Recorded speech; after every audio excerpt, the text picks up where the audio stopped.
Hello, Greg Harrelson here again with my co-host Abe Safa, both with Century 21, the Harrelson Group, and just coming at you, live with another broadcast of real estate, Myrtle Beach Real Estate TV.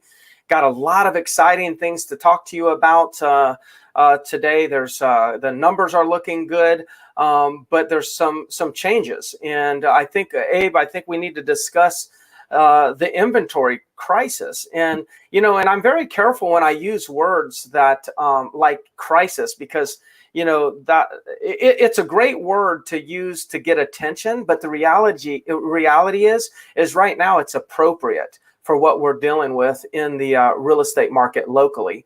So Abe, thanks for joining me again, and why don't we just kick off that conversation? Yeah, absolutely. So, I mean, week after week, it's been the same story for a couple of months now, where inventory just keeps getting tighter and tighter. Yeah. As a matter of fact, I always run the reports at least once a week, looking at the market, and I ran them this morning as usual. And this is one thing that you're going to be, well, you might not be surprised, right? Because we've been talking about it. Inventory month supply of single-family homes. This is just resales, so previously owned homes. It's down to 2.9 months. Wow. So do you know when the last time that was? Because when we started getting into the 3-month range, we're like, holy cow, now we're back to the point where there was the last real estate boom. So we're now going under that period of time, or that threshold. Is that what you're saying? Yeah, this you have to go way back to be able to see it 2.9 months. I didn't get a chance to look and see how far back, but I would say we might have hit that back during the 2004, 5, and 6 bubble. Yeah. Okay. But that's like ridiculously low. So just a rule of thumb out there for all you people watching, the level where we go from a seller's market to a buyer's market, the rule of thumb is 6 months. So anytime that there's less than 6 months of supply in inventory, that puts us in the seller's market. Anytime it goes above the 6, it puts us in a buyer's market. So 2.9 months supply is an extreme seller's market right now. Yeah.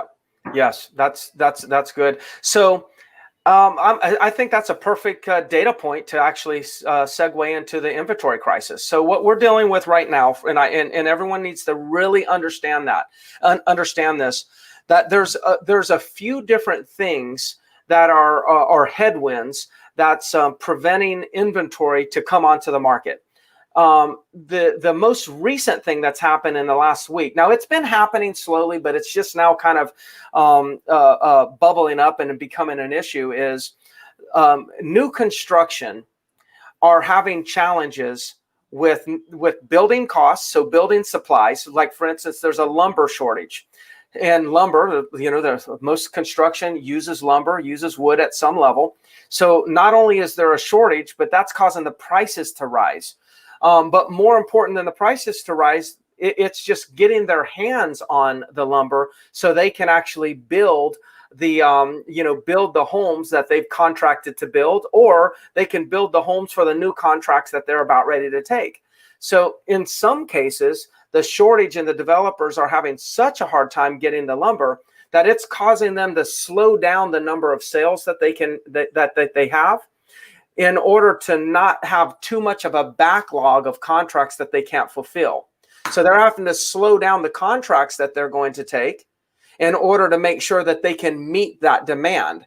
And if they don't meet the demand, the challenge is lumber prices go up after they've already after you've already contracted on a property with them, and now all of a sudden their profit margins disappear. So they don't want to actually write a lot of contracts until they can make sure that they can get the lumber and they can secure a certain price point.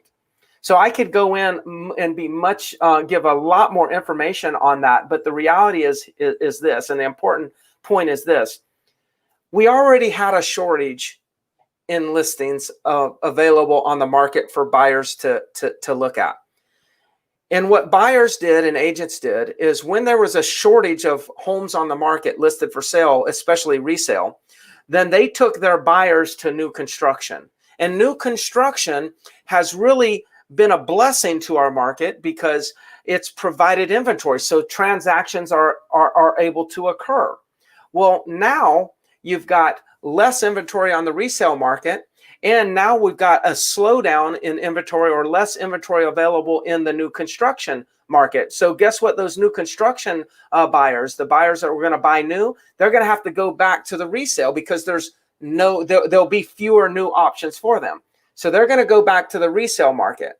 But what happens when they go back to the resale market and there's fewer properties there?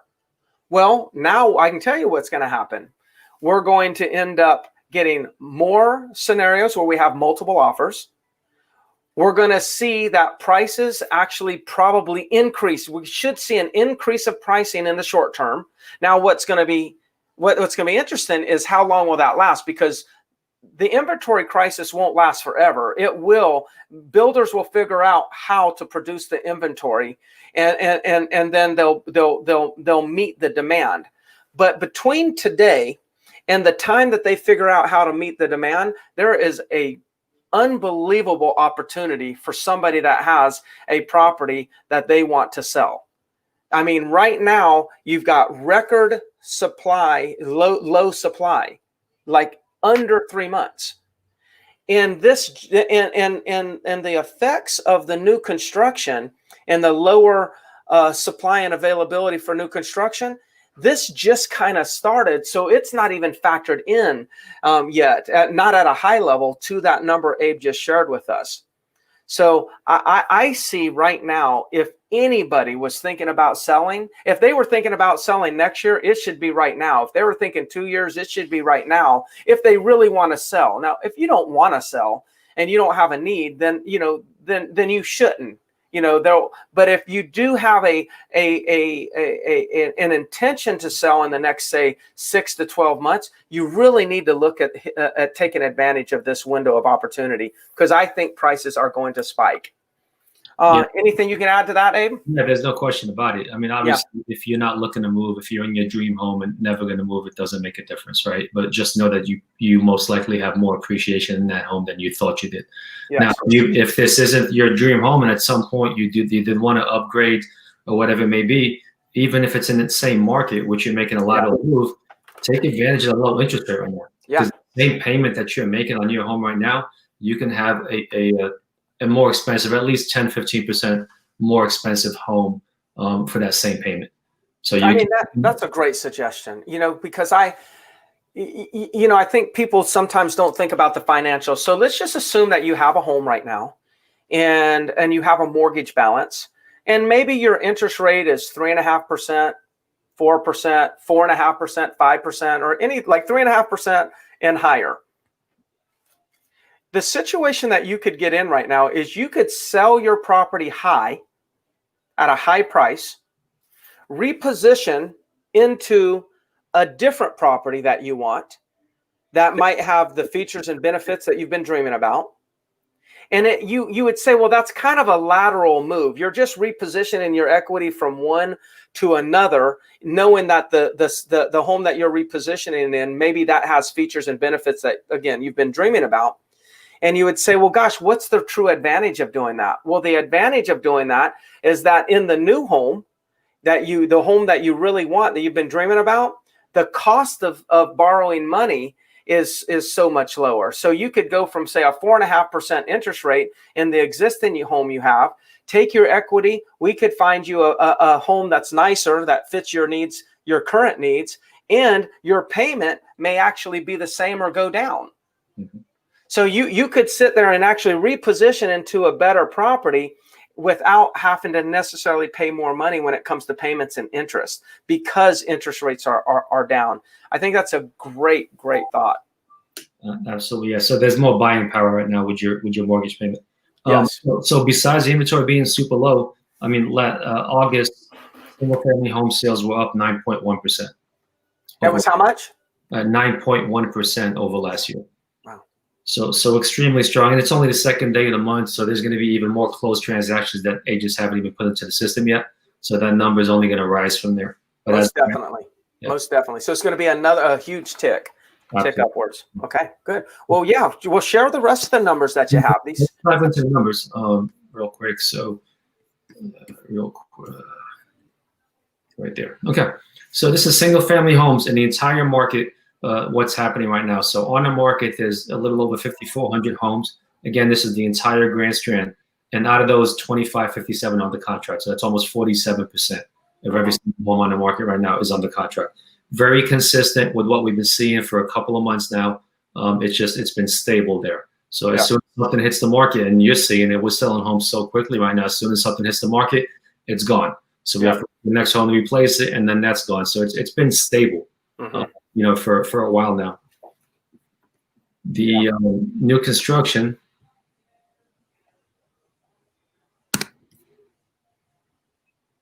Okay, 2357 and 1163 of that's pending. Very, very similar to what it was last week and the last couple of weeks. almost 50% as well. An extremely strong number there. And can I ask one question? So on that particular on the market 2357, sometimes you mention this when we talk on these broadcasts. Is that include or exclude to be built? Like these are listings that are in MLS, but there really isn't a house there. It's just a vacant lot. This number includes to be built. Yeah. Right. See, so that's a whole different ballgame, because the to be built right now, there's a lot of uncertainty that those can be built on anytime in the near term. In other words, not every, like we couldn't go buy 5 of those to be built homes right now in a particular community. It's not likely that a builder would even sell us 5 of those right now today, because they'd be fearful that they could not fulfill their contracts. Yeah. So I actually see that the real on the market inventory is even lower than 2357, because that's assuming that you're going to buy a lot. You're going to pick out a plan, and you're not going to close on that for probably a year, because the build times are extending. Yeah, to give you an idea, it's somewhere in the range of 600 to 700 homes that are to be built. So that's significant. You take 700 homes out of 2357. I mean, that drastically changes that number. Now you're looking maybe in the 70% range that are pending. Yes. Yeah, that's a very important number. Got it. Okay, resale.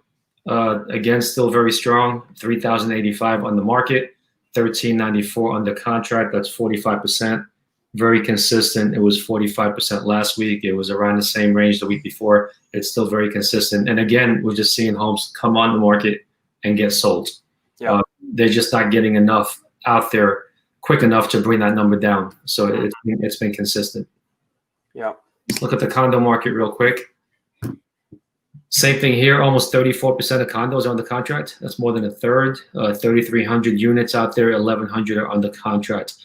An extremely, extremely strong number relative to what we're used to. Now, I will tell you, I thought this was interesting. For the month of August, closed transactions for condos was actually down 1.3% from last year, if you can believe that. Yeah. Now, there's going to be some more closings that I haven't at the computer yet, and I think once that happens, that number hopefully will go to 0 and maybe even positive. But as of right now, it's 1.3% down. Yeah. And it's kind of misleading, because it's not because condos aren't selling. It's just because not enough condos are hitting the market. Yes. Right. So because if you look at the number pending, more than a third are under contract. There's not enough new supply hitting the market that's desirable for the buyers out there.